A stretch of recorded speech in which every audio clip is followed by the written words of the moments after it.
My name's Dave Dubeau, founder of MoneyPartnerFormula.com, and this show is built for everyday real estate investors who are actively doing deals and looking to scale using other people's money. So if you're an active real estate investor and you want to get featured on this show to talk about your own real estate and capital raising experiences, then just go to daveinterviewsyou.com. Now let's get rolling with this episode, and remember to subscribe for daily interview content. Hey, everyone. Welcome back. Another exciting episode of the show. This is the first one of this new year. And today, zooming in from beautiful Denver, Colorado, we've got a very, very experienced real estate entrepreneur. Our guest, Rodman Schley, has done all sorts of things with real estate investing. He spent a lot of years in the appraisal side of things, so he knows how to value properties, you name it. He can figure out how much it's worth. He's also been very, very involved in short-term rentals. In fact, he's got a fund that buys those kind of things. He really likes that investment class. Something else very cool about Rodman is that he's had his own TV show on PBS for many years, if I'm not mistaken, Rodman. So welcome to the show. Great to have you. No, it's great to be here. Happy 2025. Yeah, man. Wow. Time flies. Time flies when we're having fun. I know the older we get, the quicker it goes. There's no doubt about that. Man, I'm looking a hell of a lot older than you are, so you get no sympathy from me. Anyhow, Robin, give me a little snapshot of what real estate investing looks like for you as of right now, snapshot beginning of 2025. Yeah, no, we're really excited about the short-term vacation rental asset class. I know there's been a lot of evolution in that asset class, which is good for us. It's good for sophisticated investors. Not maybe so good for the people who don't know what they're doing or started to dabble and got in and maybe got in when it was really, really good or easy to do. But now I'm pretty excited because it's really the pool of investors is starting to narrow down quite a bit to the people who are really focused on the fundamentals, who really are looking to understand how to make the proper investments, and then understanding that it's different than an asset class than like an office building or a retail building where I can just put a tenant in and I've got them there for 5 years. I check in on them a couple times a year. It's just a different asset class where you really got to pay attention every single day to the people that you're bringing in, that you're checking into your property, and that you're asking to pay rent. Most definitely. So maybe give us an idea, how many of these kind of properties do you and your partners own or control at this time? Yeah, right now. So our most recent acquisition that we made was 6 units down in Costa Rica, down in a community called Samara, Costa Rica. I really like the investment fundamentals down there. Lending is difficult down there, but if you can go into a market, your cap rates, the rate of return that you're getting on these properties is very advantageous. We bought a property based on a 15 cap, was our last purchase down there, and it's doing exceptionally well. So it's one of those things where you got to look at risk when you're looking at cap rates and the returns that you want to get. And that met a lot of our criteria in terms of what we wanted to be investing in. So we've got a stunning property down there, walking to the beach, walking to town. I've got a manager in place down there. I've got landscapers in place. I've got cleaning people in place. Wages down there are a little bit different. High end of the spectrum for wages is around $5 an hour. And we like to pay toward the higher end of the range down there just to kind of support the community and the people. But we really like that market for not only short-term vacation rentals, just we like to go there. Yeah, no doubt. I actually lived in Costa Rica for 10 years. Oh, wow. I'm Which married a part? Costa Rican, have two Costa Rican kids. So pretty Oh, familiar. Actually, I lived right in the city, San Jose, but I'm oh, okay. familiar with Samara. Yeah, for sure. Oh, Yeah, that's fantastic. awesome. So, okay, right. So you got the sixplex there. Do you basically these days you focusing more on small multifamily type properties for investments? Are you focusing more on beach communities outside of North America because the government's not shutting them down like they are in lots of places in Canada? What's your outlook that way? You know, the thing that we liked about, say, Costa Rica was the fact that their number one industry is tourism, right? They're not going to come in. They're not going to start to regulate short-term vacation rentals. They want people to come into the country because that's where they're making so much of their money. So it's not really regulated in terms of can you or can't you, like what's happening here maybe in the United States or in Canada where they're starting to make some changes. And I get the changes they're trying to make. I understand it. It makes a lot of sense because it was the Wild West for a while. So I actually kind of like the fact that they're coming in, they're putting regulations into place, they're making it. I think the more clear the policies are, the more simplicity it is, or there is for us to really navigate in these markets. So, of course, there are markets that are just anti, but that's okay too. It just can tell you, hey, I don't want to go there because it's a climate that I don't want to operate in. So, for me, when I'm looking at something like in Costa Rica, I know that I can go in. I know it's going to be very advantageous. I know they're going to be very friendly for foreign investors. And then I know I'm going to go into a community that's going to support me because they want me in there. They want me to bring people in. They want me to bring tourism in. They want me to bring people in to come and eat at the restaurants or go down to the local tavern and drink beers on the beach, whatever it might be. So I look for places like that are going to be very open for me coming into their communities. And then me being a good steward in that community, right? I don't want to come in and pillage a community. I want to come in and put back into it and support it. All right. So you got the six blacks in Costa Rica. What else do you guys have in the fund, or is this something new that you're just kind of getting started? Yeah, so the fund just opened up. So that was our first acquisition that we made. We made that last year. Mhm. We're going to start with that. We haven't, we're looking at getting into the United States too. We're going to start looking at communities in the United States this year. We have a really a keen eye right now on interest rates, though. We're really making sure that whatever interest rates have such a big impact on our returns. Once you start to leverage out your property, people don't think about the impact that the interest rate has on your NOI at the end of the day, and it really does. If your interest rate is at a advantageous point, of course, you can maximize your returns by leveraging, but there's a breaking point when those interest rates get high enough where instead of helping you, it actually hinders your returns. So right now, it's been kind of a weird climate, even when they're reducing the prime. I know we've had some interest rate hikes lately, not because of the prime rate, just because interest rates are higher, looking at the new administration, what's going to happen with policy. So for us, it's really important to make sure that when we come into the United States and we start making those investments, we find communities that we feel like we can make money in. And number two, we got to make sure that interest rates are at a place where it's going to really be advantageous for both us and for our investors. So when you did, let's talk more about the Costa Rica property then. So tell me a little bit about how the financing worked for that particular property. Did you have to go in all cash? Were you able to get some financing? Was it an owner financing or seller financing type deal? How did you guys swing this one? Well, there is seller financing down there, which is great when you can go in there and get that seller financing. We did not do that on this one. We went in there and this was a cash deal that we made. Again, when you're looking at a deal here in the United States, what you can get in terms of returns is different than what you can get down there. We could get 15% just on cash. So for us, it made sense just to lop down that cash, get that deal done. But I tell people if they're going to go invest in these markets where financing is difficult, like Costa Rica, it's still kind of the Wild West, even on financing. I say try to get your financing in the United States, whether that be go out and maybe you get a second, if you got equity in your home, maybe get a second on that, or maybe go to some hard money lenders to see what kind of interest rates they are. Because even down there, you're talking about a minimum of probably 10% interest on what you're buying down in Costa Rica. So anything that you can do here in the States is more advantageous than doing it down in Costa Rica. Yeah, if I recall correctly, my mortgage, I had a really good rate on my mortgage.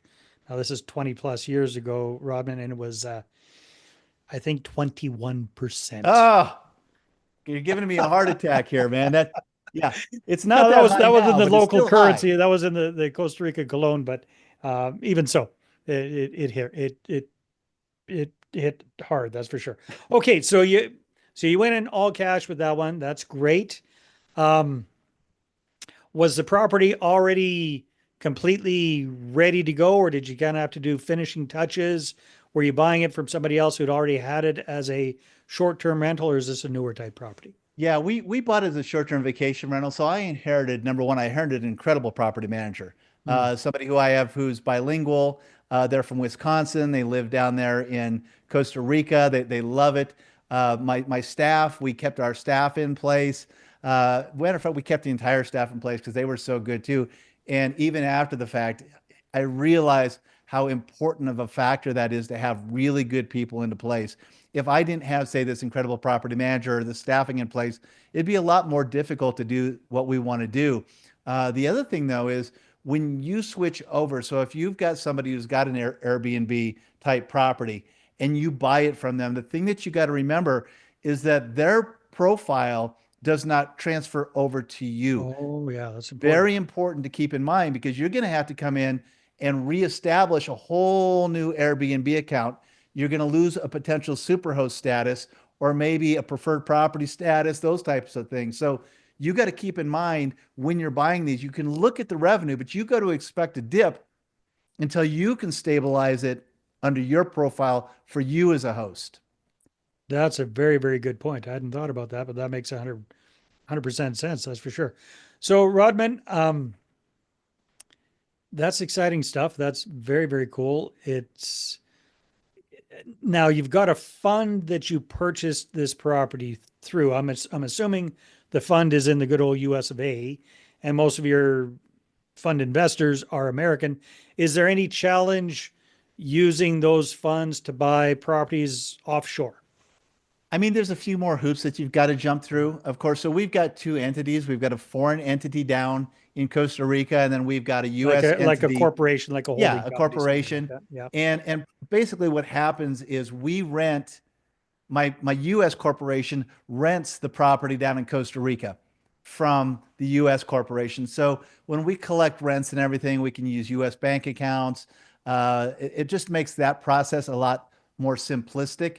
And then, of course, we, exchange between the two. So we pay taxes down in Costa Rica, but we don't get double taxed. We Mhm. get single taxed because we write that off here in the United States for what we're paying taxes on in the United States.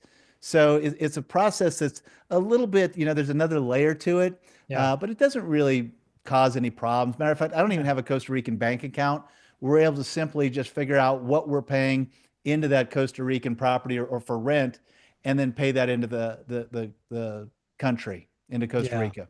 Yeah. Yeah, where there's a will, there's a way, and it's not that Yes. difficult once you, especially if you got a good legal counsel down there and people helping you out down there. All right, I want to switch gears for a second here, Rodman, because fascinated by the fact that you had your own TV show for quite some time. I don't know. So tell us a little bit about that. When did that start? What's it called? How long was it running for? Is it still running? Give me an idea of that. Yeah, we quit filming during COVID. It still runs though. It airs nationally on PBS. It's called Urban Conversion. It's about sustainability in urban areas. And one of the third season that we had out actually followed us as we renovated this home in Denver, Colorado. We've got 3 acres here. It was a old farmstead right in the city, but it was kind of the original, the last 3 acres of that farmer who owned 300 acres. And then all of a sudden, the farmers always become the developers. They always say, okay, as progress comes out or cities move out, that farmer starts moving that farmland over into development. And that's what Yeah. this was the last remaining 3 acres from the back in the 1940s. And so we renovated this farmhouse, and my wife has a 3 acre flower farm here in Denver, Colorado. So I'm blessed that I get to get up every single day and not right now, it's snowing out right now, but during those growing seasons, surrounded by just a magical flower farm. Oh, that's fascinating. Well, it sounds like you've had a very interesting and continue to have a very interesting, unusual real estate investing experience and process. So hats off to you for not being frightened to try new things in new places. I find that very, very admirable. That's for sure. So what's on the docket for 2025? What are your plans? What are your goals for this coming year, Rodman?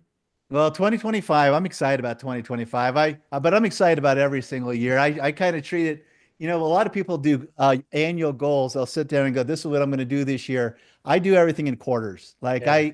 I don't want to look out past 3 months. I go, okay, here's my 3 months goal, and then set of goals. And then I'll go into my next 3 months and then my next 3 months, because so often, we get into it and then they just start slipping away from us. But instead of making it an annual thing, I make it a quarterly thing so that I can stay motivated, I can stay inspired, I can have my eye on the Kind of ball. do because some people call those sprints, right? You just focus for 3 months and you got those targets. I can't tell you what my life's going to look like at the end of the year yet. That's too far out, man.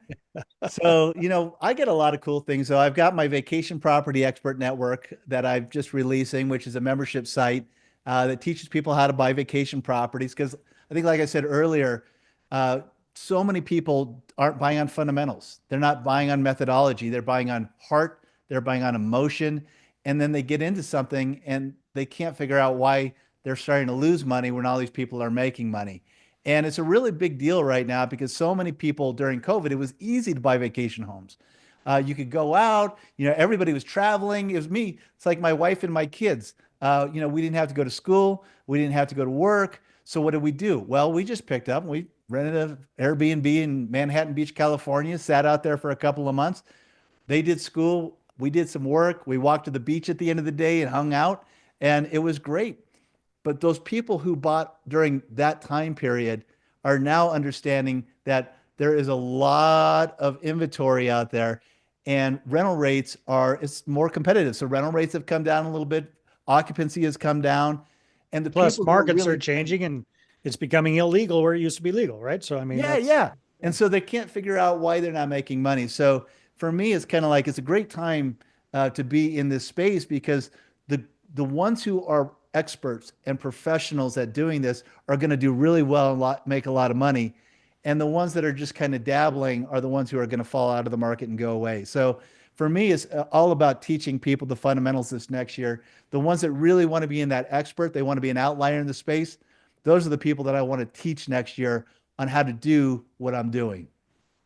awesome. So as we wrap up here, Rodman, if people want to connect with you and find out more about what you're up to, where should they go? They should go to the vacationpropertyexpertnetwork.com. They can find everything. I've got a couple of books out there. I've got my membership site out there. And again, love to have people. I love to teach. Love to have people as a part of my life on this journey. Awesome. Rodman, thanks very much for being on the show. It's been a lot of fun. Now, thank you. All right, everybody, take care, and we'll see you on the next episode. Take care. Hey there, I really hope you enjoyed that episode. And as always, if you want to listen to more daily interview content, make sure you subscribe. And if you're an active real estate investor and you're doing deals and you'd like to get featured on this show, then just head over to daveinterviewyou.com. Now at moneypartnerformula.com, we help real estate investors to create a process for predictably getting capital so they can do more deals without relying on hard money lenders or the banks. We do this by building them a private capital marketing system. Now, if you want help turning yourself into a big money capital attraction machine, then book a call with our team to see how we can help. Just visit moneypartnerformula.com to find out more. All right, take care, and we'll see you on the next interview.